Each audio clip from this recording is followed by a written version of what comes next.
자, 그러면 우리 또 2025년 이제 수교재 기본 이론반인데, 뭐 제가 오전반에는 또 이제 신논 기본 이론반을 했고요. 자, 이제 오후 이제 수교재 기본 이론반 또 스타트를 하도록 하겠습니다.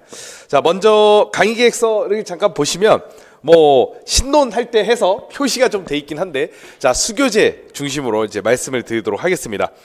자, 이제 여기 보시면 그 수학교육과정과 교재연구가 최근에 제4판이 이제 나왔어요. 그래서 이제 새롭게 나오게 됐는데, 그 나온 거를 중심으로 이제 강의를 진행을 하게 될 겁니다.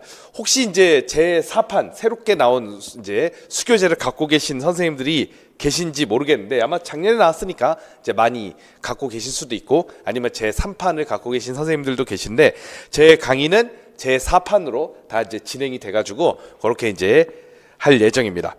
제가 블로그에다가 그 제3판과 제4판의 이제 차이점을 좀 잘 이제 설명을 해놨는데, 그거를 이제 참고하시면 될 것 같고요. 일단 제4판으로 진행을 한다, 요걸 생각하시면 되겠습니다. 그러면서 이제 2022 개정 수학과 교육과정이 다 반영이 됐는데, 그런 부분에서 자세히 말씀을 드릴게요. 자, 그래서 8주간 진행이 되고요. 8주간 진행이 됩니다. 여기 보시면 그래서 이제 그 수교재가 이제 제4판으로 진행된다는 걸 기억을 해 두시고요. 자, 이제 오늘은 이제 수교재는 오후 타임 이제 진행입니다. 그래서 원래는 이제 테스트 문제가 있는데, 요건 이제 2주차부터 이제 제공을 해 드리고요. 자, 1주차에는 이제 쭉 지금 오리엔테이션 좀 간단히 하고 있는데, 간단하게 이제 진행하면 바로 제가 프린트 나눠 드렸듯이 수화연산부터 쭉 진행을 하도록 하겠습니다. 그래서 쭉 한 5시 반 정도까지 진행을 하면 이제 질문 시간을 갖고 마무리가 되겠습니다. 그래서 이제 문제는 제가 뭐 서술형 5문제라고 했지만 기입형도 좀 추가가 될 수가 있어서 5문제 이제 계속 풀어보는 시간을 매주 이제 가지고 이제 제가 계속 첨삭을 해드리고 그렇게 진행을 할 거고요. 혹시 뭐 이제 피치 못할 사정으로 오지 못하신 경우가 있다면 이제 그 인터넷 강의로 이제 영상으로 시청을 이제 들으시고, 강의를 들으시고 문제를 메일로 제출하시면 되겠습니다. 답안지 같은 거를요. 그래서 여기 보시면 뭐 수교재 이론반에서도 월요일 밤까지, 그러니까 화요일 넘어가기 전까지 혹시 이제 인강으로 이제 들으시는 선생님들은 이제 첨삭 이렇게 문제 답안을 풀고 이제 내용을 이제 답안지를 보내주시면 제가 첨삭을 해서 드릴게요. 메일 주소는 이렇게 되니까 참고하시면 되겠습니다. 자, 그래서 이렇게 8주간 진행이 되고요. 오늘부터 진행이 되는데 명절 휴강이 있기 때문에 3월 5일날, 3월 조금 넘어가게 되는데 3월 5일에 끝나게 됩니다. 자, 그래서 모든 강의에 제가 이제 이렇게 필기 자료, 그래서 수화연산 이제 1단원 이제 강의 자료를 드렸는데, 그거 이제 필기한 자료를 제가 직강생, 인강생 자료실에 올려드릴 테니까 복습용으로 활용할 수 있을 거고요. 다음 주부터는 빈칸 채우기 자료를 제공해 드리는데, 어떤 개념 같은 거 이렇게 있으면 빈칸으로 이렇게 만들어 가지고 선생님들이 이제 복습을 할 수 있도록 그렇게 채워 넣을 수 있는 그런 이제 자료를 제공을 해 드리도록 하겠습니다. 그 다음에 이제 그 완전판도 이제 제공을 해 드리니까 답을 맞춰볼 수 있겠죠. 그래서 다음 주부터 그렇게 진행이 된다. 요거 뭐 연간 강의 계획이니까 참고하시면 될 것 같습니다. 자, 그러면 우리 수화연산 본격적으로 오리엔테이션 끝났고요. 바로 진행을 해보도록 하겠습니다. 수화연산 중에서는 이제 너무 뭐랄까 세분화돼 있어가지고 임용이 이제 안 나올 것 같은 그런 부분은 이제 뺐고요. 이제 핵심적인 부분 중심으로 말씀을 드리도록 하겠습니다. 자, 여기 보시면 이제 수화연산 부분인데, 이제 수하고 연산은 같이 연계가 돼 있습니다. 그냥 수만 따로 얘기를 하는 게 아니라 같이 논의해야 될 게 이제 연산의 구조라고 볼 수가 있습니다. 그래서 우리가 중고등학교에서는 교환법칙, 결합법칙, 이제 이런 구조들을 이제 같이 생각을 할 수가 있는데요. 이거는 이제 이 개정에 올라와서도 중1, 중2에서는 정수 및 유리수에 대해서 이제 공부를 하고요. 중3은 무리수와 실수, 그 다음에 고1은 복소수. 요거는 이제 2022 개정에서도 똑같이 반영이 되고 있습니다. 근데 이제 이러한 이제 수 체계는 사실 고도의 추상화 과정을 거친 결과라고 볼 수가 있어요. 예를 들어 수 3을 한번 생각을 해볼게요. 3이라는 거는 꽃 3송이라든가 강아지 3마리라든가 연필 뭐 세자루 등 뭔가 좀 질적으로도 전혀 다른 상황에서 공통적으로 적용할 수 있는 개념이긴 한데, 근데 그 개념 자체는 어떤 구체적인 대상을 나타내는 특정한 이름은 아니에요. 자, 그래서 이거를 잘 구분하는 게 되게 중요한데, 자, 여기에서 수 개념에 대한 이해가 되게 중요하게 됩니다. 자, 이게 수학자들의 입장에서는 구체적인 대상물에서 추상적인 수 개념이 발생이 되는데 지나친 고민 없이 자연스럽게 이해를 할 수가 있습니다. 그러나 처음 배우는 이제 아동들, 이제 처음 학습하는 아동들에게는 뭔가 구체적인 대상과 분리해서 생각하기가 어렵기 때문에 이 부분을 좀 생각을 해볼 필요가 있어요. 자, 그래서 결국 구체적인 대상과 결합된 사고 과정을 거쳐 수 개념을 획득하게 된다는 것, 다양한 심리학 연구를 통해서 밝혀진 사실인데, 그래서 결국 구체적인 어떤 대상을 통한 지도가 중요하게 되겠습니다. 실제로 우리가 수 개념을 지도할 때 중요한 것은 뭐냐면은, 일단 자연수 개념은 우리가 초등학교 때 이제 배우게 되는데, 자, 이거는 둘째 치더라도, 자, 음수와 실수, 복소수, 이렇게, 즉 정수 개념을 지도를 할 때라든가 복소수 개념을 지도하는, 즉 수체계가 확장이 되고 새로운 개념이 학습될 때마다, 이걸 이제 보통 우리가 수체계의 확장이라고 얘기를 하죠. 자, 이거는 제가 그 직강생 자료실에 올려드릴 내용이니까 필기를 되도록 잘 할 수 있도록 하겠습니다. 그럼 선생님들이 이걸 보고서 복습을 할 수 있겠죠. 자, 그래서 기존에 가지고 있던 지식체계 및 인지구조를 수정하고 발전시키는 과정에서 사실 상당한 어려움을 겪게 마련입니다. 그러니까 뭐 예를 들어 정수도 그렇지만 복소수로 넘어갈 때 제곱해서 마이너스 1이 되는 실수가 있느냐, 그걸 생각을 해볼 때 없잖아요. 그럴 때 이제 i라는 새로운 어떤 허수 단위를 도입해서 해야 되는데, 그때 학생들은 또 어려움을 겪을 수 있고, 왜냐하면 상식적으로 아니 어떻게 제곱해서 0보다 작을 수가 있지? 이해가 안 되잖아요. 그때 어려움이 되는 거고, 중학교 1학년 학생들에게는 이제 어려운 게 이거죠. 예를 들어 사과 두 개가 있는데 거기서 5개를 빼야 된대요. 그럼 구체적인 대상과 생각을 해야 되니까, 아니 내가 2개를 가지고 있는데 어떻게 5개를 없앨 수 있지? 되게 어려움을 겪을 수 있습니다. 그래서 특별히 여기 정수 그리고 복소수 개념으로 넘어갈 때 상당한 어려움을 겪게 된다는 것입니다. 우리가 그냥 이제 성인 같은 경우에는 2 빼기 5가 되게 자연스럽죠. 그냥 자연스럽게 이렇게 나오는데 학생들의 입장에서는 되게 어렵습니다. 그래서 이런 어려움을 이제 좀 이따가 구체적으로 한번 얘기를 해볼게요.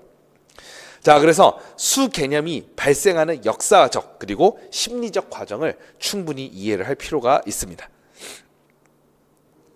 자, 이제 수 개념의 추상화로 가겠습니다. 자, 수는 추상화된 개념이라고 이제 아까 얘기를 했는데, 일단 이 추상이라는 개념을 잘 이해하는 게 필요합니다. 자, 이 추상이란 뭐냐? 그 자체로는 구체적인 상태로 존재하지 않습니다.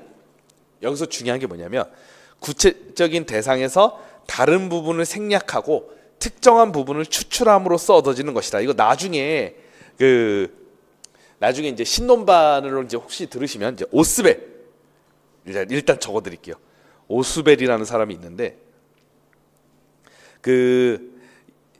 이 오스벨이라는 사람의 선행조직자에 대해서 이제 공부를 할 때 좀 구체적으로 얘기를 할게요. 일단은 적어놓읍시다. 이거 나중에 이제 제가 신논반 할 때는 이 내용을 다시 가지고 와서 설명을 해드릴 텐데, 어쨌든 일단 이렇게만 적어두고 넘어가도록 하겠습니다.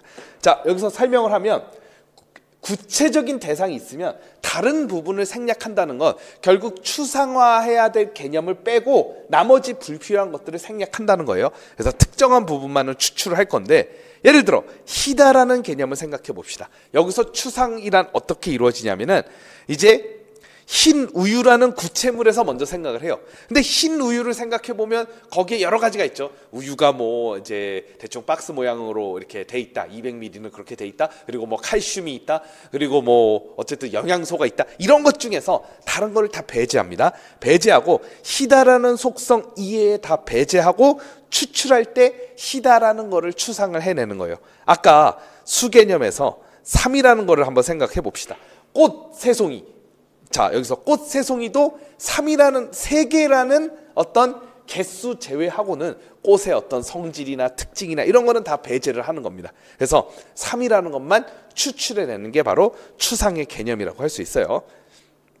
자, 그래서 그러면 이제 그 추상화에서 나타나는 개념이라고 할 수 있는데, 이러한 수 개념은 어디에서 추상되는 것인가? 이제 어디가 중요한 거죠.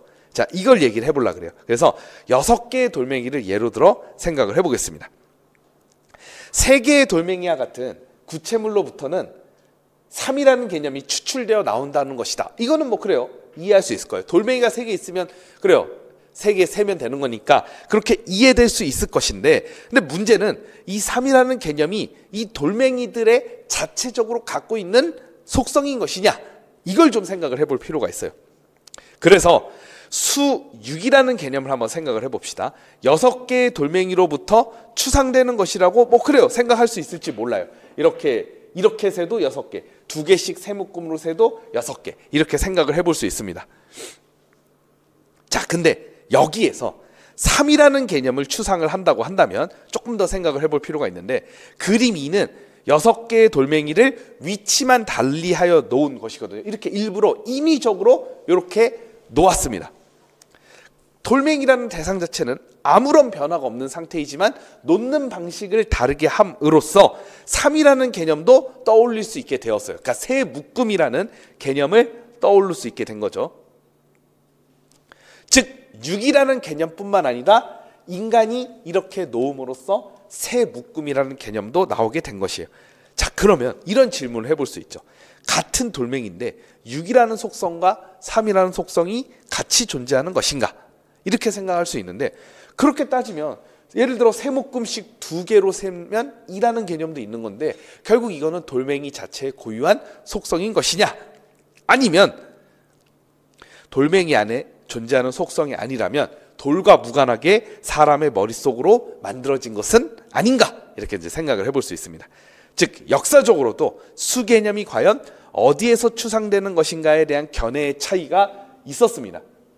실제로 이제 수교재를 공부하시는 선생님들이 제 블로그, 제 이경우 수학교육론 블로그 여기 보시면 있는데, 뭐 그냥 검색해서 들어가면 뭐 충분히 나옵니다. 이때 이제 처음에 이제 질문을 많이 하는 게 1단원을 좀 질문을 많이 해요. 수교재 1단원이 좀 해석하기가 좀 어려워가지고, 그래서 이 부분을 좀 자세히 설명을 해드리는 건데, 일단 오늘 다 이해하고 가시는 게 좋을 것 같습니다.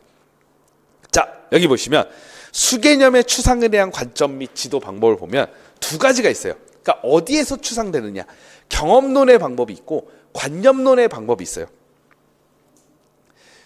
일단 정답부터 얘기하겠습니다. 둘 다 반쪽만 생각한 것입니다. 일단 정답부터 얘기하고 각각의 관점을 보도록 하겠습니다. 결국은 각각의 관점을 통합해서 지도하는 게 효과적인데, 그러려면 이제 특징을 좀 잘 알아야 되겠죠. 자, 경험론은 사물에 의한 방법이라고도 얘기를 하고요. 수개념의 추상에 대해서 어떤 관점을 가지고 있느냐, 사물 자체가 가지고 있는 본질적인 특성이라고 생각을 하고 있습니다. 근데 아까 3이라는 개념을 이끌어낼 때 한번 생각해 보세요. 꽃 3송이로도 이끌어낼 수 있고, 뭐 우유 3개, 연필 3자루, 솔직히 사물의 고유한 속성이 아니라고 볼 수 있겠죠. 그러니까 실제로 어떤 대상, 뭐 바나나 3개라도 상관없는 거잖아요. 그러니까 3이라는 건 사물에 의존하진 않는다는 겁니다. 그래서 사물 자체가 가지고 있는 본질적인 특성이라고 생각하는 건 아니라는 겁니다. 일단 정답부터 얘기를 하겠습니다. 그래서 일단 사물에 의한, 그렇다고 사물이 없으면 안 되기 때문에 여기서는 반만 가지고 와야 돼요. 자, 일단 경험론에 의한 방법은 그 수개념이 사물 자체가 가지고 있는 본질적인 특성이라고 생각하고 있는데, 자, 일단 이 2개는 기입형 문제로도 나올 수 있으니까 좀 알아두시는 게 필요할 것 같아요. 우리 기입형, 이제 수학교육론은 기입형하고 서술형으로 나오는데, 자, 제가 이거 맨 끝에도 기출 문제를 이제 해놨는데, 여러분들 맨 마지막 넘길 때 조심하셔야 돼요. 모험가분도 있으니까 일단 이것만 좀 보세요. 자, 오늘 아마 이거 뭐 이 끝까지는 다 못할 것 같은데, 자, 여기 보시면 한 37페이지 정도 되면 관련 기출문제 풀어보기라고 제가 이렇게 해놨어요. 그래서 37페이지부터 해놨는데, 중간중간에 내용을 소화하고 기출문제를 풀어볼 수 있도록, 이게 이제 제가 올해 강의에서 조금 이제 바꾼 내용인데, 자, 기출 문제 보면 이렇게 나와 있습니다. 이런 것들은 이제 풀어볼 수 있게끔 해놨어요. 이렇게 했는데 여기 보시면 서술형 문제가 있고, 그다음에 여기 지금 다 서술형인데, 그렇죠? 그리고 기입형 문제가 있어요. 기입형 문제는 용어나 그런 단어들을 좀 간단하게 쓰는 건데, 일단 지금 이게 1단원, 즉 수화연산 영역에서는 서술형 문제가 많이 나왔는데, 이제 서술형 문제라는 건 우리가 지금의 교육 과정에서도 효과적으로 적용될 수 있는 부분들이 서술형으로 나와요. 근데 실제로 이제 음수 지도를 할 때에는 굉장히 지금 이 이론적인 내용이 되게 중요하거든요. 그래서 서술형으로 많이 출제를 했습니다. 지금 이거는 지금 2024학년도인데 비교적 최근, 이제 재작년이죠. 비교적 최근에 출제된 문제이기도 합니다. 그러니까 이런 문제들이 나왔어요.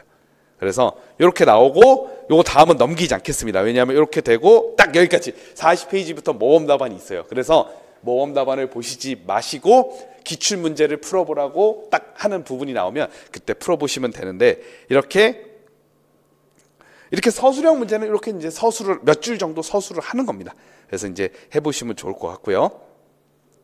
근데 이제 여기 보시면 이제 다시 일로 넘어가서 경험론이나 관념론, 이거는 우리가 이제 수개념의 어떤 근본을 말하는 거고, 뭐 교육과정에 그렇게 막 적용해서 하는 부분은 아니기 때문에 기입형으로 나올 가능성이 있어요. 뭐 서술형까지는 뭐 안 나올 수 있을 거라고 본다면 기입형 문제 중심으로 좀 준비를 해두시면 될 것 같습니다. 자, 계속 진행을 할게요. 그래서 경험론은 예를 들어 기입형은 이렇게 돼요. 그러니까 이런 내용들이 딱 나왔을 때 얘가 뜻하는 게 뭐냐, 뭐 이런 식으로 하면 뭐 경험론 쓰는 거고, 요거 딱 하면 얘가 이제 가로 나오고 나로 해가지고 얘 쭉 진행하면 나에서 말하는 게 뭐냐, 그럼 이제 관념론 뭐 순서대로 쓰라, 이런 식으로 나오거든요. 그래서 그런 이제 측면으로 준비를 해두시면 되겠습니다. 자, 그래서 경험론 계속 진행을 하면 본질적인 특성이니까 인간의 의식이 그것을 포착하기만 하면 추상화 될 수 있다, 이렇게 이제 생각을 하는데, 이게 아까도 방금 전에도 얘기했지만 본질적인 특성이라고 보는 건 잘못됐다고 볼 수 있습니다. 자, 사물의 자체의 수가 속성이니까 직관만 하면 그냥 직관적으로 수 개념을 얻어줄 수 있다라고 생각을 하는데, 그래서 이제 어떻게 하냐면은 지도를 할 때 이 관념론이 아니라 경험론적 측면에서 이제 지도를 할 때는 그냥 다양한 사물을 보여주기만 하면 어떤 수 개념을 얻을 수 있다라고 생각을 하는 거죠. 하지만 구체물에 대한 학생 경험이 수동적인 관찰 정도에 그칠 수 있어요. 이런 문제점이 발생할 수가 있습니다. 자, 이제 관념론도 볼게요. 얘도 문제가 있어요. 일단 얘를 보면 이렇게 생각하고 있습니다. 즉, 사물에 대한 경험과는 무관하게 선천적으로 타고나는 것이니까 결국 추상적인 추론 과정만 있으면 수개념을 형성할 수 있다라고 생각하는 거예요. 그러니까 사물에 대한 경험은 아예 배제하고 그냥 3이라는 걸 머릿속으로만 그냥 딱 이제 생각하고 돌리면 이해할 수 있다고 생각을 하는 겁니다. 그래서 구체적인 사물에 대한 경험과는 완전히 독립적으로, 그러니까 사물은 아예 그냥 없이 형성될 수 있다고 생각을 하는 것입니다. 즉, 수란 정신적인 어떤 리얼리티이기 때문에 그냥 기호를 다루는 규칙만 학습하면 된다, 이렇게 이제 생각을 하는 거예요. 그럼 당연히 문제점이 있겠죠. 현실과는 유리된 공허한 기호로만. 그러니까 예를 들어 이제 뭐 교환법칙 설명할 때 그냥 A 더하기 B는 B 더하기 A, 그냥 그렇게 기호로만 설명을 하는 거예요. 확실히 학생들의 입장에서는 경험이 없다 보니까 이제 굉장히 좀 딱딱하게 느껴질 수가 있겠죠. 자, 그래서 이 두 가지는 다 문제가 있는데, 그래서 결국 듀이하고 피아제라는 사람이 나오는데 수 개념이 추상화되는 원천에 대한 통합적인 방법으로 소개를 하고 있어요. 사실 중요한 건 이거죠. 이렇게 지도하는 게 맞다고 볼 수 있으니까요. 그래서 이 경험론과 관념론을 다 비판을 합니다. 자, 수 개념이 추상화되는 원천은 구체적인 사물만으로 설명할 수는 없고 그냥 사물만 보여준다고 다 추상화되는 것도 아니고, 그렇다고 이건 이제 뭐예요?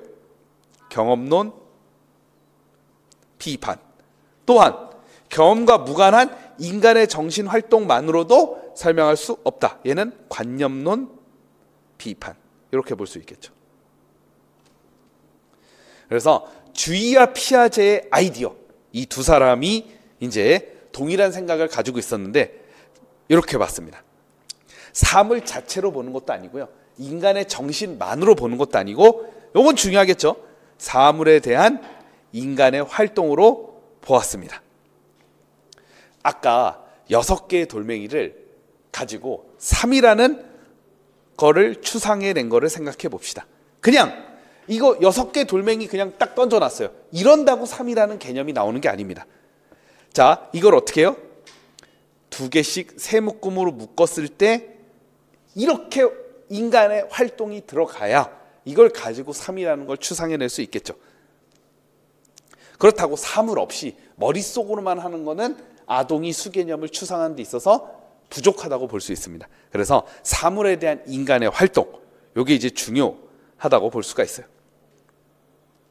자, 그래서 수개념을 형성하는데 구체적인 사물과 인간의 능동적인 이성이 각기 기여하는 다른 측면을 모두 설명할 수 있다. 즉 경험론과 관념론의 측면을 적절하게 조화를 이뤄서 설명했다.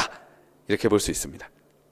그러기 때문에 수관념을 사물 없이 가르치는 것도 잘못된 것이고 사물에 의해서만 가르치는 것도 어리석은 거다. 자, 이거는 듀이가 말을 한 거죠. 즉 듀이는 경험론적 관점만으로, 관념론적 관점만으로 지도하는 게 어리석다. 이렇게 설명을 하는 것입니다. 그래서 구체적인 사물이 전혀 없는 상태에서는 생겨날 수가 없는 겁니다. 그렇다고 사물 자체가 갖는 고유한 속성도 아니다. 그래서 이렇게 정리를 할 수 있겠습니다. 즉 정리하자면 두 개의 한 가지 관점만으로 지도하는 건 적절하지 않고 통합적으로 지도를 하는 게 맞다. 이렇게 볼 수 있겠죠. 자, 그래서 각각의 의견은 이렇게 됩니다. 자, 듀이는 인간의 활동으로부터 수 개념이 발생한다고 보았고요. 그래서 그 외적 사물과 내적 정신 활동은 한 축씩 담당하고 있다. 뭐 피아제도 비슷합니다. 자, 수개념과 같은 논리수학적 개념은 사물의 속성을 추상함으로써 얻어지는 게 아닙니다. 인간의 행동을 추상함으로써 형성되는 것이다. 그러니까 예를 들어 사물의 속성을 추상하는 것, 요거 두 가지 한번 구분해 볼게요. 요 네모칸 치겠습니다. 사물의 속성을 추상함으로써 얻어지는 것. 자, 얘가 경험적 추상화. 밑에 적힌 얘가 경험적 추상화고요. 인간의 행동을 추상함으로써 형성하는 것. 얘가 반영적 추상화입니다.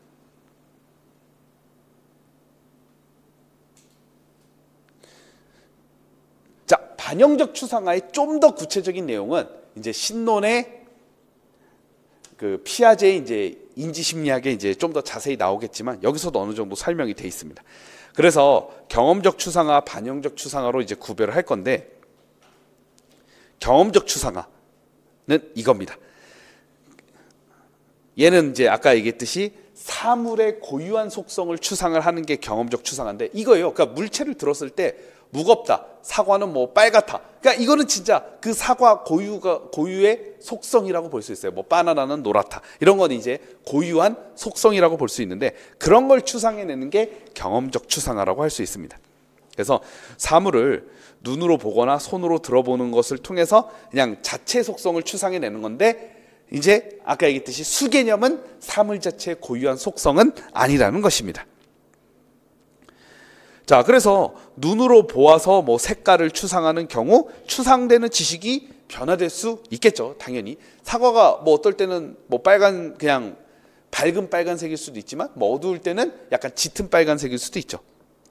어쨌든 얻게 되는 지식은 주관적이라고 볼 수 있습니다. 그러나 반영적 추상화를 통해서 이끌어내는 것은 사물의 속성과는 무관하게 필연적으로 얻어지는 행동의 결과, 사물에 대한 인간의 행동의 결과로서 추상적인 개념을 만들어냅니다. 이거는 논리수학적 지식이고 객관적이고 필연적인 지식이죠. 자, 다양한 형태로 배열되어 있는 사물을 세워보았을 때 이걸 한번 생각을 해볼게요. 자, 이 예도 있는데 교환법칙의 예를 한번 생각해 봅시다. 내가 돌멩이 6개를 요렇게 묶어가지고 6개로 이끌어내는 거나 요렇게 묶어서 6개를 이끌어냈어요. 그래서 이 학생이 돌멩이 개수는 다를 수 있지만 바꿔서 더해도 똑같다. 즉 이걸 이끌어냈다고 해봅시다. 이거는 논리수학적 지식이면서도 불변의 지식이 되는 거예요. 이거는 이제 덧셈의 교환 법칙이 되는 거죠.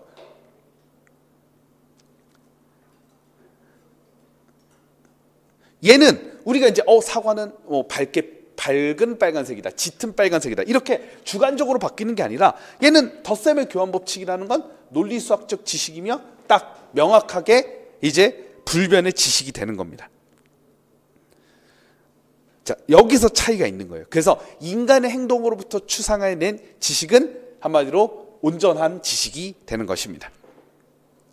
여기에 예를 한번 볼게요. 다양한 형태로 배열되어 있는 사물을 세워봅니다. 같은 개수를 가진다는 이제 개념을 추상하는 경우, 자, 주어진 사물의 상태가 어떠하든지 종류가 무엇이든지 세어보는 사람이 누구든지 관계없이 객관적이고 필연적이라는 것입니다. 그러니까 예를 들어 이거예요.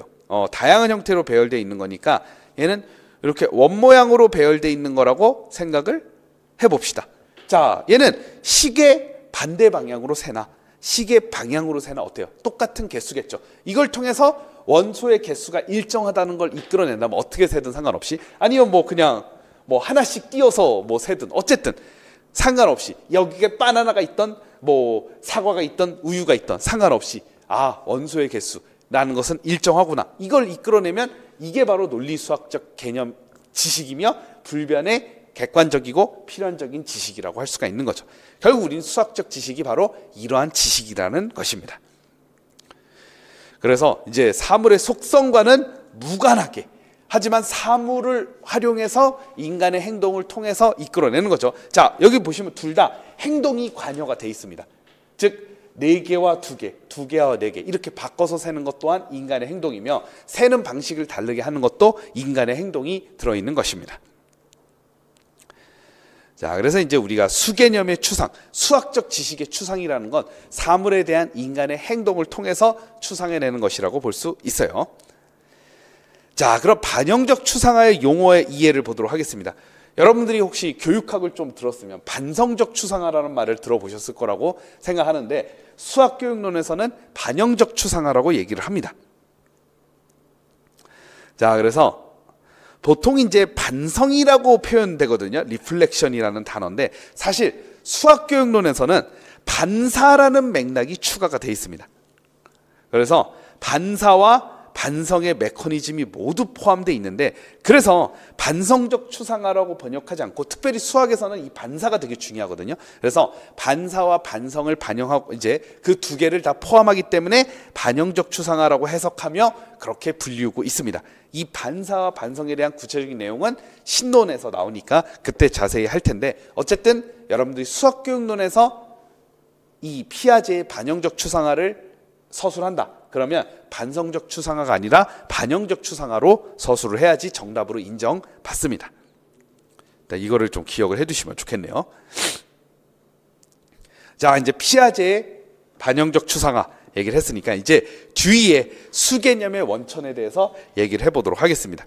사실 듀이의 지금까지 우리가 수개념의 원천과 추상에 대해서 얘기를 하는 거는 이제 자연수와 관련된 얘기이기 때문에, 사실 우리가 중학교 1학년에서도 이제 정수를 배우기 전에 소수라는 개념, 그리고 소인수분해, 최대 공약수, 최소 공배수 이런 걸 배우거든요.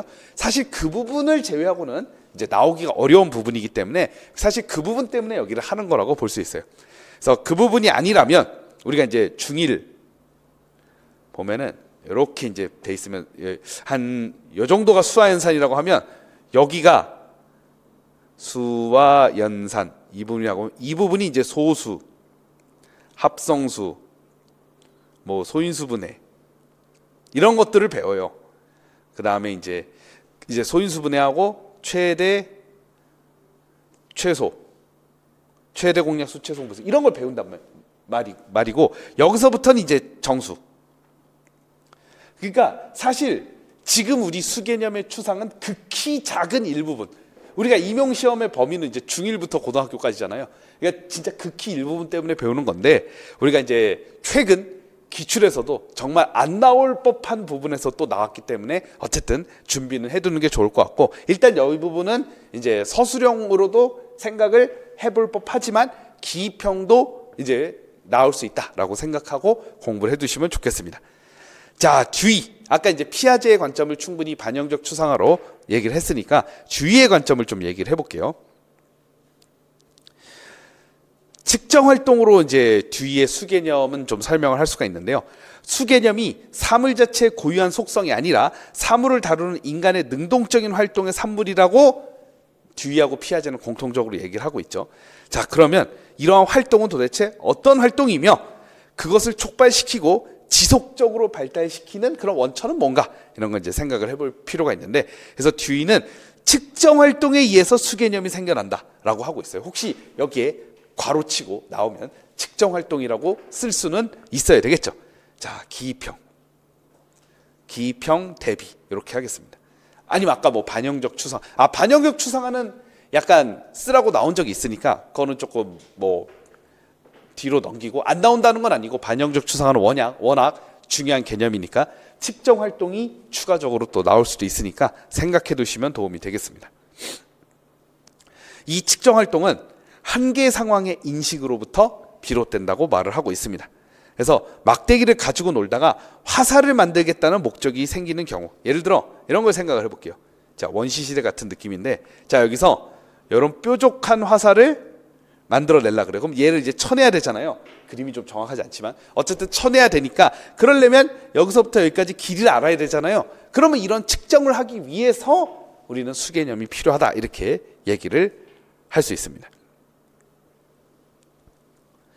자, 그래서 여기서 이제 중요한 부분만 얘기를 할게요. 자, 듀이는 모호한 전체를 명확한 전체로 만드는 과정이 측정 활동이라고 명시하고 있습니다. 그러니까 결국 수개념은 측정 활동에 의해 생겨나는데, 그 측정 활동의 좀 더 구체적인 내용은 모호한 전체를 명확한 전체로 만드는 과정으로 설명을 하고 있습니다. 그 과정은 변별과 관계짓기를 포함한다고 설명을 하고 있는데, 자, 이거는 밑에 설명으로 조금 더 얘기를 해보도록 하겠습니다. 자, 변별은 이 인식은 기본적으로 갖춰져야 되는데, 세 개의 사물들을 각각 독립적인 개별자로 인식을 할 수 있어야 돼요. 그러니까 문제가 뭐냐면은 세 개의 사물이 질적으로 너무 유사하여 변별이 일어나지 않는다면 3이라는 관념을 가질 수가 없게 됩니다. 그러니까 이게 개별자로 인식을 해야 되는데, 예를 들어 바나나가 있어요. 이렇게 대충 그리겠습니다. 자, 바나나가 있어요. 자, 그러면 이게 사실 우리가 일반적인 어떤 성인이나 사실 중학교 1학년만 돼도 이런 일이 발생하지 않는데, 나이가 어린 이제 학생들은 그냥 이거를 바나나 그냥 하나의 묶음 정도로만 생각을 하는 거예요. 얘를 하나, 둘, 셋 이렇게 카운팅을 할 수가 있어야 되는데, 질적으로 너무 유사하여 변별을 못하면 3이라는 관념을 가질 수가 없어요. 이거를 3개로 카운팅을 할 수가 있어야 되는데, 그렇게 해야지 수개념이 생겨날 수 있다라고 얘기를 하고 있습니다. 자, 두 번째, 질적인 차이가 너무 강하여 전체로 동일시할 수 없는 경우에도 3이라는 관념을 가질 수 없어요. 자, 이것도 예를 들어볼게요. 자, 그 다음에 얘는 체리라고 하겠습니다. 너무 질적으로 다르면, 자, 얘를 과일 3개라고 인식을 할 수 있어야 되는데, 과일 하나, 둘, 셋 이렇게 인식을 해야 되는데, 그냥 하나로 셀 경우 역시 이 경우도 가질 수가 없습니다. 그래서 이건 기본적으로 갖고 있어야 된다는 거예요. 뭐 당연히 중학교 1학년 정도 되면 문제가 없겠죠. 그래서 당연히 성인들의 입장에서는 너무 자연스럽지만, 아동의 입장에서는 이제 처음부터 갖추고 있는 직관이 아닐 수도 있다라는 것입니다. 그래서 뭐 많은 나뭇잎이 달린 나무나 6개의 면을 가진 정육면체를 부분으로 이루어진 전체가 아니라 그냥 하나의 모호한 전체로 인식을 하는 거예요. 그러니까 나뭇잎이 달린 나무를 봤을 때 나뭇잎을 이렇게 뭔가 세야 되는데, 그냥 모호하게 그냥 나무 전체로만 인식하고 각각을 이제 세려고 하지 않는다는 것입니다. 그래서 이제 이런 어떤 것들이 결여가 될 수 있는데, 이 부분은 이제 일단 기입형 중심으로만 생각을 해보세요. 왜냐하면은 이게 아까도 얘기를 했지만 중학교 1학년쯤 되면 문제가 없으니까. 우리는 중등임용이잖아요. 그러니까 그걸 생각해 봤을 때 기입형 중심으로만 일단 생각을 해두시면 되겠습니다. 서술형으로 그나마 나올 수 있다고 한다면 이 부분. 왜냐, 3단계로 산술지도 방법이 딱 나오고 있는데 한번 생각을 해봅시다. 자, 첫 번째, 측정 활동은 모호한 전체에서 명확한 전체로 이제 가는 과정으로 나와 있다라고 할 수가 있는데, 첫 번째는 모호한 전체. 그 양이 명확하게 규정되지 않은 상태, 즉 측정이 이루어지기 이전에 대상이라고 할 수 있는 먼저 모호한 전체를 경험하게 됩니다. 자, 아까 요 나무를 한번 봅시다. 자, 요 나무에서 이제 뾰족한 화살을 만들라 그래요. 이렇게. 자, 이렇게 만들었어요. 자, 그러면 이 부분을 이제 쳐내야 된단 말이에요. 쳐내야 되니까 여기를 측정할 수 있어야 됩니다. 자, 여기를 측정을 할 수가 있어야 돼요. 자, 그런데 정확하지가 않습니다. 이 부분을 측정하려고 하는데 아직은 정확하지가 않죠. 그래서 모호한 전체입니다. 정확한 길이를 아직 모르는 상태예요. 그래서 한계 상황에 돌입하게 되었습니다. 자, 이때 어떻게 되냐면 두 번째, 전체를 구성하는 데 도움이 되는 부분을 설정을 해야 되는데 이거를 단위 설정이라고 합니다. 단위를 파악해야 돼요. 근데 이 단위는 중요한 게 뭐냐면은 인간이 주목하는 행동에 의해 결정되는 게 중요합니다. 예를 들어 6개의 돌멩이를 세는 상황을 생각해 보면 한 개의 단위를 선택하거나 2개의 단위를 선택하느냐 이거는 학생들의 능동적인 관점과 활동에 의해서 정해야지 그냥 단위를 고정해 주는 거는 좋지 않다. 이렇게 얘기를 하고 있습니다. 그래서 밑에 먼저 보면은 듀이는 고정 단위 방법을 비판했어요. 자, 이건 또 중요하니까 밑줄을 한번 쳐보겠습니다. 또 기입형 소재가 될 수도 있으니까. 듀이가 고정 단위 방법을 정말 안 좋아했어요. 자, 이걸 안 좋아했는데 조금 더 한번 살펴보겠습니다. 듀이가 잘못된 수 개념 지도 방법으로 가장 강하게 비판하는 게 고정 단위 방법이에요. 뭐 이렇게 또 표시도 해놨으니까 중요하겠죠. 고정 단위 방법은 아까 말한 대로 좀 개별 사물을 단위로 고정하는 거예요. 그냥 뭐, 그러니까 이게 아까 여기 보시면 모호하다 그랬잖아요. 이걸 그냥 자로 재는 거 그냥 1cm 단위로 잰다는 거잖아요. 단위를 1cm로 고정하는 건데 정말 안 좋아하는 방법입니다. 그래서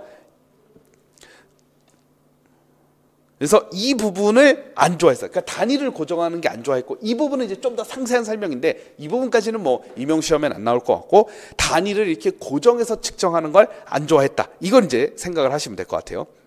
그래서 아까 얘기했듯이 무조건 한 개로 단위로 선택하는 것만 고정하는 게 아니라 너 무조건 한 개씩 세 이러지 않고 한 개로 하던 2개로 하던 측정을 하는 거죠. 예를 들어 돌멩이가 그냥 내가 손에 자그마한 돌멩이를 이렇게 많이 줬어요. 전데 몇 개인지 몰라요.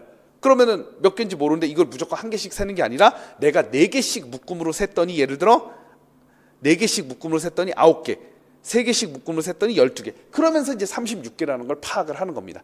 이렇게 이제 우리가 명확한 전체로 파악해가는 과정으로 지도하는 게 필요하다. 이렇게 얘기를 하고 있어요. 세 번째, 명확한 전체를 구성하는 측정인데 이건 어떻게 하느냐? 모호한 전체를 단위의 반복을 통해 표현을 하는 겁니다. 예를 들어 이제 요거를 측정할 때 손가락 요 마디 하나를 단위로 해가지고 이 단위가 하나, 둘, 셋, 넷, 다섯, 여섯 해서 이런 어떤 조그만 단위로 해가지고 뭐 이렇게 셀 수도 있고요. 이걸 이제 반복을 하는 거죠. 이렇게 단위의 반복으로.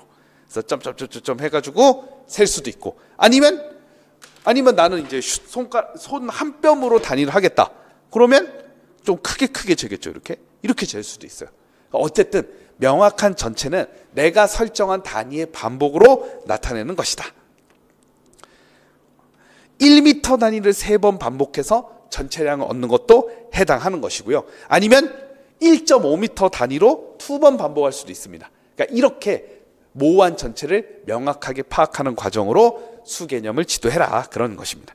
이러면 이렇게 도입된 수는 그냥 추상적인 상태로 도입되는 게 아니라 측정 활동, 즉 단위의 반복을 통해 전체를 재구성함으로써 우린 그 전체량을 측정할 수 있게 된다, 그런 얘기입니다.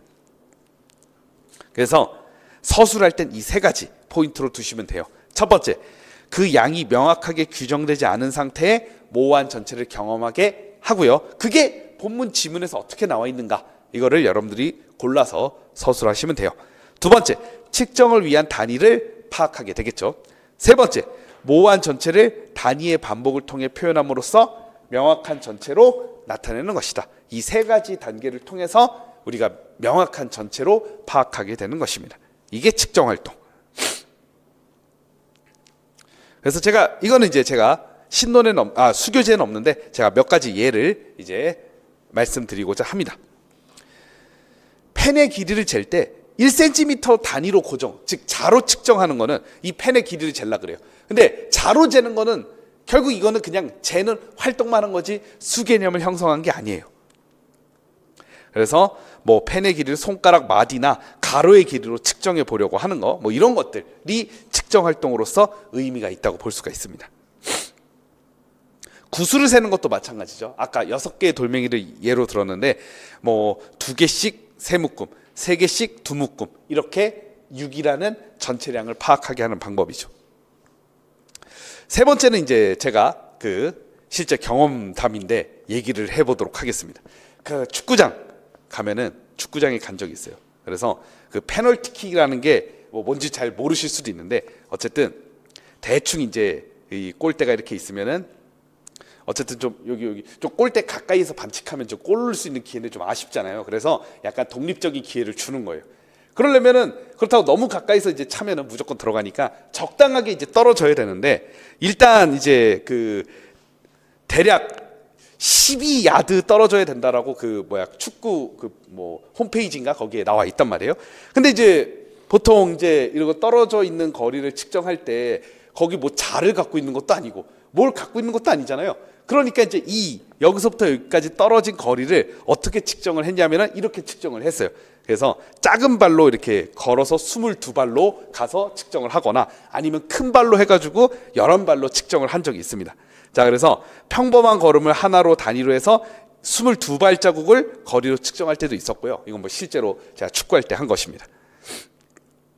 아니면 크게 내딛는 발을 11번 이동한 거리를 거리로 측정한 적이 있는데 대략 이게 작은 발로 하면은 0.5m 정도 돼요. 그래서 0.5를 단위를 22번 반복을 한 거라고 볼 수 있고 1이라는 단위를 11번 반복을 한 거라고 볼 수 있어요. 그렇게 해서 이제 측정을 해서 한 적이 있는데 이런 식으로 모호한 전체를 측정을 할 때 내가 단위를 한마디로 내가 랜덤으로 내가 원하는 방법으로 설정을 해서 그 단위의 반복으로 명확한 거리를 측정하는 것, 이런 것들이 듀이가 말하는 측정 활동이라고 볼 수 있죠. 그래서 이렇게 활용을 해서 할 수 있습니다. 그래서 특별히 이게 이제 우리가 수학 교육에서 사용될 수 있는 게 예를 들어 이제 약수 같은 걸 판별할 때 좀 사용할 수도 있죠. 예를 들어 이제 84 같은 경우는 이제 뭐 3을 3, 2, 6, 3, 8, 24 이렇게 이제 할 수도 있는 거고, 그래서 약수 개념 같은 거를 할 때 좀 활용할 수 있으니까 중학교 1학년 초반부 정도에는 이 내용이 활용될 수도 있죠. 그래서 이런 부분 정도만 좀 생각을 해볼 법하다, 이렇게 볼 수 있겠습니다. 그래서 이거는 정수를 배우면 활용하지 않습니다. 정수 때는 이런 거 측정 안 하거든요. 왜냐하면 정수 자체가 이제 어떤 실생활은 그냥 진짜 보조적인 역할을 할 뿐이지, 아까 얘기했듯이 사과 2개를 가지고 5개를 줘야 되는데 말이 안 되잖아요. 이미 실생활과는 정수는 이제 멀어져 있습니다. 물론 어느 정도 실생활적인 거를 반영하는 건 보조적인 역할을 할 뿐이거든요. 그래서 뒤에 이론이 적용되는 건 정수를 배우기 이전까지입니다. 그래서 그걸 좀 생각을 해두시면 좋을 것 같아요. 자, 그래서 정리하자면 수 개념을 처음부터 추상화된 수학적 대상으로 제시를 하는 건 아니고요. 측정 활동을 통해 반성되고 성장하는 것으로 지도를 하는 게 핵심이다. 당연히 성인의 입장에서야 자연스럽고 효율적으로 그냥 추상화된 결과만 제시하면 되겠지만 아동에게는 그렇지 않기 때문에 이 부분은 중요한 교육적 의의가 있다, 이렇게 얘기할 수 있겠습니다. 자, 그다음 수 개념의 조작적 구성, 이제 피아제에 대한 관점인데 여기까지 하고 한 타임 끊을 거거든요. 자, 피아제의 관점은 사실 이거 외에 더 있긴 한데 다른 거는 너무 너무 좀 전공수학과 관련해서 얘기까지 나와서 그건 배제하고 이거를 핵심적으로 기억을 해두면 좋을 것 같습니다. 피아제가 중심으로 하는 구성주의를 조작적 구성주의라고 얘기를 하는데, 그 조작적 구성주의라고 할 정도로 피아제는 조작을 강조를 했습니다. 이 조작이 되게 중요해요. 그래서 피아제의 이제 인지발달 이론을 보면 혹시 뭐 기억나시는지 모르겠지만 감각 운동기는 빼고 전조작기, 구체적 조작기, 이건 이제 혹시 교육학에서 이제 했을지 모르는데 신론에서도 나중에 합니다. 형식적 조작기가 있어요. 즉 그의 인지발달 이론에 다 조작이 들어갈 정도로 굉장히 조작이라는 거를 중요하게 여기는데, 일단 조작이란 뭐냐라고 딱 얘기를 하면 내면화된 가역적 행동을 조작이라고 합니다. 이건 이제 조작의, 피아제가 말하는 조작의 정의라고 할 수 있어요. 내면화와 가역적 행동을 할 수 있어야 조작이라고 얘기를 합니다. 그래서 피아제는 수학적 개념은 요거 이명에 나온 적 있어요. 행동의 일반적 조정에 대한 반영적 추상화. 그래서 행동의 일반적 조정으로부터의 어떤 추상화가 뭐냐라고 물어봤을 때 이제 반영적 추상화, 요게 나온 적이 있는데 뭐 계속 반영적 추상화는 듣게 될 거니까 기억을 해두면 좋겠습니다. 그래서 여기 나오죠. 수학적 개념을 형성한다는 건 곧 조작을 구성하는 것이 되며, 피아제는 자신의 수학 인식론을 조작적 구성주의라고 불렀습니다. 이게 신론에서 했던 거하고 이제 겹치게 되는 내용이죠. 그래서 여기 나오네요. 혹시 이걸 못 들어봤어도 여기에 설명이 되고 있네요. 조작을 갖지 못한 상태를 감각운동기, 전조작기라고 하고요. 6세 이후, 이걸 보통 이제 만으로 이제 따지니까 그냥 초등학교가 되면 이제 조작이 된다, 이렇게 생각하셔도 됩니다. 그래서 보통 구체적 조작기는 초등학교, 12세가 넘는다 그럼 대략 중학교라고 생각하시면 됩니다. 중학교, 중고등학교. 우리가 수학 임용에서 피아제의 인지발달 이론이 잘 안 나온 이유는 애초에 그냥 형식적 조작기니까, 중고등학생들이 그냥 형식적 조작기이기 때문에 사실 구분해서 나올 게 없었어요. 그래서 어쨌든 그래도 혹시 뭐 구체적 조작기하고 형식적 조작기 그냥 기입형 정도로는 나올 수도 있으니까 나중에 이제 할 때 좀 잘 기억을 해두시면 좋을 것 같고요. 자, 이제 이 형식적 조작기는 성인과 같은 정도의 조작이 가능하게 되는데, 그래서 이제 우리가 이제 이걸 보시면 A 플러스 B는 B 플러스 A, 진짜 이걸 보시면 진짜 그냥 추상화된 덧셈의 교환 법칙이거든요. 아이고, 덧셈의 교환 법칙인데 이거를 중1 때 지도합니다. 그냥 형식적으로 지도를 합니다. 그래서 제가 이제 신론 오전에 했을 때 그 중학교 교과서의 예를 이제 보여드렸는데, 그냥 중학교 1학년에서 그냥 덧셈의 교환 법칙하고 그냥 이렇게 형식적으로 그냥 지도를 할 수 있는 거는 애초에 성인과 같은 정도의 조작이 가능하다고 보기 때문에 그래요. 그래서 중학교에서도 이미 성인과 같은 추상화를 다 진행을 합니다. 자, 근데 그렇게 되기 위해서 먼저 단계가 필요한데 조작부터 돼야 되거든요. 자, 조작이 먼저 되려면 행동이 내면화되고 가역적이 되어야 합니다. 그래서 가역성이라는 건 행동의 출발점으로 되돌아갈 수 있는 가능성을 갖는다는 건데, 자, 내면화는 자신의 행동을 의식하는 것에서부터 시작해서 그 행동을 머릿속에 넣는 것이라고 하면, 가역적인 건 거꾸로 갈 수 있어야 돼요. 자, 머릿속에 넣고, 그러니까 머릿속에 넣는 과정이 쭉 진행되고 그걸 거꾸로 되돌릴 수 있어야 되니까 결국 내면화는 가역성을 획득하기 위한 필요 조건입니다. 즉 내면화가 되지 않으면 가역성도 있을 수 없어요. 그래서 이 조작이라는 건 그런 의미가 있습니다. 근데 전조작기 아동이라는 거는 어떤 컵에 담긴 물을 모양이 다른 그릇으로 옮겨 담는 경우 물의 양이 달라졌다고 생각할 수 있는데, 이미 이렇게 생각하면 수학적 개념은 이끌어낼 수가 없어요. 그러니까 머릿속에서 물을 옮겨 담기 이전의 상태로 되돌아가서 그동안에 일어난 시각적인 변화를 설명하지 못하기 때문에 그래요. 그래서 이제 전조작기 아이들은 가역성이 확보되지 못한 것으로 해석을 합니다. 대표적으로 이걸 한번 볼게요. 중학교 1학년에서는 뿔 모양하고 입체 도형의 모양을 공부를 할 때 얘가 이제 S, H라고 하면 부피가 SH잖아요. 얘는 3분의 1 SH입니다. 얘가 이제 3분의 1배잖아요. 이걸 이끌어내려면 어떻게 돼야 되냐? 다른 그릇으로 옮겨 담을 경우 물의 양이 같아야 된다고 생각을 해야 이걸 이끌어낼 수 있겠죠. 그래야 학생들 입장에선 최소한 여기다가 물을 3번 가득 부으면 같다는 걸 이해할 수 있겠죠. 얘를 가득 차서 3번 부으면 기둥의 부피는 뿔의 부피의 3배구나. 이걸 이끌어내려면 얘에다가 물을 가득 담아가지고 1번 붓고 2번 붓고 3번 버가지고 이렇게 3번 만에 꽉 찬다. 이거를 이해해야 3분의 1이라는 걸 파악할 수 있잖아요. 그러니까 이게 중학교 1학년에서 하는 거거든요. 중1에서. 그렇기 때문에 가역성은 한마디로 수학적 지식을 이끌어내는데 최소 조건이라고 볼 수 있습니다. 근데 물을 담았는데 뭐 달라졌어요. 이미 이렇게 얘기한 학생들은 이 수학적 개념을 이끌어낼 수가 없는 거죠.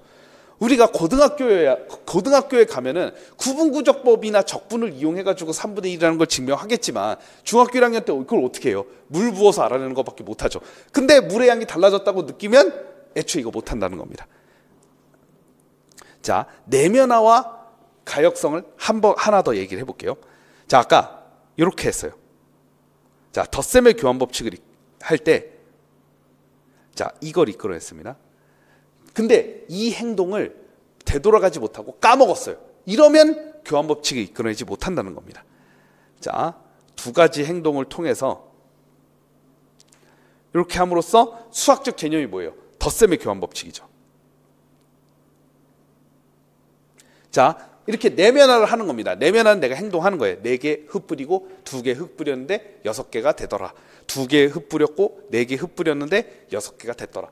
그래서 어쨌든 수를 바꿔서 더해도 똑같다. 이 개념을 이끌어내려면 내가 이걸 4개 흩뿌리고 2개 흩뿌려서 6개가 됐다는 거를 그 흐름을 거꾸로 가서 다 이해를 하고 있어야 돼요. 근데 만약에 이걸 했고요. 이거를 까먹었어요. 이렇게 적을게요. 그러면 교환 법칙을 어떻게 이끌어냅니까? 2개를 합쳐야 교환 법칙이 나오는 건데, 그래서 가역성은 필수가 됩니다. 그래서 내면화와 가역성, 즉 조작이 수학적 개념을 이끌어내는데 필수가 되는 겁니다. 이게 있어야 우리는 그 행동의 일반적 조정, 말은 되게 애매하게 썼지만 이게 지금 다 행동의 일반적 조정인 거예요. 이렇게 내가 행동을 통해서 근데 행동을 마구잡이로 하는 건 아니고, 이거 마구잡이로 하면 안 되잖아요. 어느 정도 조정을 해야 됩니다. 즉 4개와 2개로 흩뿌리고 2개와 4개로 흩뿌리는 조정을 해야 돼요. 이것도 마찬가지죠. 물 담아가지고 그냥 덥다 시원하게 뿌리자, 이러면 어떻게 이게 부피가 3분의 1임을 이끌어내겠습니까? 차분히 3번 담아야 되겠죠. 이게 일반적 조정인 거예요. 이런 적절한 행동에 대한 조정이 일어나야 반영적 추상화가 일어날 수 있다, 이렇게 볼 수 있습니다. 그래서 우리가 이런 수학적 개념의 형성을 잘 기억을 하고 있어야 될 필요가 있어요. 그러니까 피아제는 되게 조작을 강조했기 때문에 이거를 기억해야 됩니다. 정리하자면 내면화된 가역적 행동이 있어야 조작이 되는 거고, 조작을 할 수 있어야 비로소 수학적 개념을 이끌어낼 수가 있게 되는 것이다, 이렇게 이해하시면 되겠습니다. 자, 그래서 이제는 조작을 갖추고 있는 구체적 조작, 이게 초등학교라 그랬죠. 초등, 그리고 중고 비교를 해보도록 하겠습니다. 둘 다 조작은 있어요. 그래서 수학적 개념을 이끌어낼 수가 있습니다. 6세하고 11세는 보통 만으로 취급하니까 초등학교로 생각하시면 되겠죠. 근데 구체적 조작기는 구체적인 사물에 대해서만 조작이 가능해요. 이게 굉장히 큰 차이점입니다. 그래서 둘 다 수학적 지식을 이끌어낼 수 있는데 무조건 구체적인 사물이 있어야 돼요, 초등학교 학생들은. 하지만 형식적 조작, 우리가 중고등학생들은 그런 게 없어도 됩니다. 예를 들어 우리 다각형의 대각선의 개수 구하는 거 한번 생각해 볼게요. 이거 중학교 1학년 과정인데, 이거를 꼭 굳이 오각형 색종이 가지고 대각선 그어보지 않아도 그냥 머릿속으로 다 가능합니다. 그래서 n-3 나누기 이렇게 이끌어내는 게 충분히 머릿속으로 가능하고, 실제로 교과서에서도 그냥 이렇게 지도를 해요. 왜냐? 중학교 1학년은 형식적 조작기이기 때문에. 근데 구체적 조작기는 다 그 구체적인 사물이 있어야 돼요. 그래서 저도 예전에 막 학원 같은 데 이제 다녔었는데, 강의를 했었는데, 초등학교 가르치는 학원은 이게 구체물이 다 있어요. 다 전시돼 있어요. 그래서 그거 가지고 막 이렇게 지도하고 하는데, 중고등학교는 그렇지 않죠. 그냥 문제집만 열심히 풀죠. 차이가 크다고 볼 수 있습니다. 다행히 우리가 중고등학교는 형식적 조작기고 우리의 임용은 그래서 여기에서만 나오기 때문에 꼭 구체적인 사물이 의무적으로 들어갈 필요는 없으나 피아제의 관점에서는 구체적 사물을 통해서 이끌어내는 것을 추구를 했기 때문에 그래서 이제 임용시험에서 피아제의 반영적 추상화가 나올 때는 구체적인 어떤 사물과의 연관성을 많이 언급을 했습니다. 그래서 어쨌든 그러니까 얘는 구체적인 사물에 대해서만 가능하고 얘는 없어도 되고 있어도 되고 그겁니다. 그러니까 다 가능하다는 거예요. 그래서 그렇게 이해하시면 되겠습니다. 자, 그럼 여기까지 해서 기본적인 어떤 거를 얘기를 했고 여기서부터는 정말 임용에도 많이 나오고 중요하기 때문에 약간 이제 조금 이제 잘 쉬시고 좀 맑은 정신으로 들어야 될 필요가 있을 것 같습니다. 그래서 한 타임 끊었다가 계속 진행을 하도록 하겠습니다.